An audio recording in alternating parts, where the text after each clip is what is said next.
නාලිකාව ගැන අපි දන්න. අපි කැමති නෑ ওই වොයිස් කට් දීලා මේ සෞන්දර්ය. අපි ඔක දාන්න. කාටවත් බය නෑ. ඔක දාන්න. මේ ආණ්ඩුව පාවිතාවපත් කරන්න එපා. මේ ආණ්ඩුව ගත්තේ අපි. මේක මතක තියාගන්න. මොකද ප්‍රශ්නේ? මේක ප්‍රශ්නයක් නෙමෙයි මේ.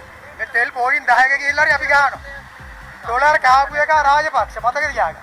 උන් රටේ සල්ලි ඔක්කොම විනාශ කරාම තමයි මේක උනේ. ඩොලර් නැති කරේ. උන් සල්ලි දාම බ්‍රසීල් රට. මේක අපිත් ඒක ඵල විපාක වින්දා. අපි මුන්ට රාජපක්ෂ රට දුරා උන් කෑව රට. ওই වොයිස් කට් අල්ලන්න බෑ සහෝදරයා. මේ අපරාධය. ඔයාලා වෙනුව අපි ඔයලා ජීවිත අවුටේ ලස්සන කරන්නේ. අපි බය නැහැ. අපිට දැන් වැඩ දුවත් අපි බය නැහැ.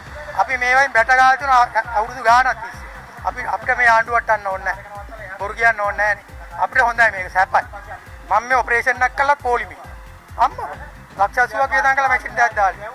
අම්බය නැහැ ඉතින් පොලිමේ මේ අපිත් මේ ක්‍රමයට දෙන්න ඕන ඉස්සරහට. ලෝකෙම වෙසෙනයක් නෙමෙයි මේක. අද මේ අපේ ආයු කාපු වෙසෙනයක් නෙමෙයි මේක. ඒක කොයිට් එක මූ කාපිය ගෝඨාපේ. ඒක තියෙච්ච ඔක්කොම ගල්ලා දැම්මේ. උම්ම තමයි මේක ගෑවේ රාජපක්ෂ කියන නමවත් ගෑවෙන්න බෑ. ඒවට තාම කත් අදිලා ඉන්නවා.